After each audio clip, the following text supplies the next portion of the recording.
Recent എന്റെ ശ്രദ്ധപ്പെട്ട ഒരു കാര്യമാണ്. മൂൺ ഗോഡസ് എന്ന് പറഞ്ഞ ഒരു ചാനലുണ്ട് ഇൻസ്റ്റഗ്രാമില്. അവരുടെ മകൻ എവിൻ ജോൺ പോൾ എന്ന് പറഞ്ഞ ആ കുഞ്ഞിന് ഓട്ടിസം ആണെന്ന് ഷോക്കേസ് ചെയ്യുന്നു.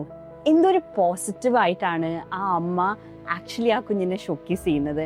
അമ്മയുടെ motivation to be a fashion designer and a mother, രണ്ട് ഡയറക്ഷനിൽ ആ അമ്മ അത് ആ ഫാഷനും പ്രൊഫഷനും മുന്നോട്ട് കൊണ്ടുപോകുമ്പോൾ I feel so proud of Har.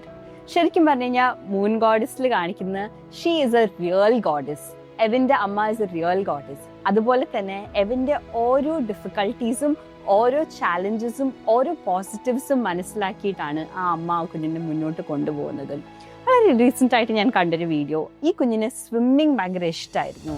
I C എത്രത്തോളം എവിനെ ആ അമ്മ മോട്ടിവേറ്റ് ചെയ്യുന്നുണ്ട് എന്നുള്ളത്. വെരി റീസെൻ്റ്ലി ഞാൻ കണ്ടത്, ആ അമ്മ ഒരു ഷൂട്ടിന് പോകുന്ന സമയത്ത് ഇൻഫാക്ട് പൂളുള്ള ഒരു സ്പേസ് ആണ് ഷൂട്ടിന് ആക്ച്വലി പുള്ളിക്കാരി പ്രിഫർ ചെയ്യുന്നത്. ബിക്കോസ് ഷീ കൻ സീ കുഞ്ഞ് കളിക്കുന്നതും at the same time work നടക്കുന്നതും കാണാനായിട്ട് പറ്റും, at the same time participate ചെയ്യാനായിട്ട് പറ്റും. I think really dear parents, this mother ഒരുപാട് അപ്രീസിയേഷൻ, ഒരുപാട് ലവ് നമ്മുടെ സൈഡിൽ നിന്ന് കൊടുക്കേണ്ട ഒരു അമ്മ തന്നെയാണ്. ഈ കുഞ്ഞ് ഫൈനലി ആ വീഡിയോക്കകത്ത് I saw which was very sad. ഈ കുഞ്ഞിന് വാട്ടറിൽ സീഷർ ഡിസോർഡേഴ്സ് വരുന്നു ആൻഡ് സീഷേഴ്സ് വരുന്നു ആൻഡ് ഡിഫിക്കൽട്ടീസ് വരുന്നു. ഐ സീ ദാറ്റ് അവിടെ നിന്ന് വീണ്ടും ആ കുഞ്ഞ് വലിയുന്നു, having a lot of difficulties. But I really appreciate എല്ലാ എഫേർട്ടും.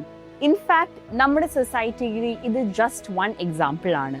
ഇങ്ങനത്തെ സൂപ്പർ മദേഴ്സിനെ കാണാൻ പറ്റുന്ന ഒരു വലിയ വലിയ വലിയ ഓപ്പർച്യൂണിറ്റി ബിൽഡ് ചെയ്യുന്ന ഒരു രാജ്യമാണ് നമ്മുടെ.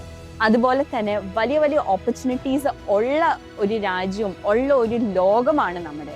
നമ്മുടെ ചിന്താഗതികളാണ് നമ്മൾ ആക്ച്വലി ചെറുതും വലുതും ആക്കുന്നത്. നമ്മൾ വലുതായിട്ടൊന്ന് ചിന്തിച്ച് നോക്കിക്കേ. ജസ്റ്റ് ബിക്കോസ് നമ്മുടെ കുഞ്ഞിന് ഒരു ഓട്ടിസോ ADHD സ്പീച്ച് ഡിലെയോ ഗ്ലോബൽ ഡിലെയോ ഉള്ള കാരണം കൊണ്ട് ഗിവപ്പ് ചെയ്യാനുള്ളതാണോ നമ്മുടെ ജീവിതം? അല്ലെങ്കിൽ എവിൻ്റെ അമ്മയുടെ പോലെ, നമ്മുടെ മൂൺ ഗോഡസിൻ്റെ പോലെ മുന്നോട്ട് നിൽക്കാനുള്ളതാണോ നമ്മുടെ ജീവിതം?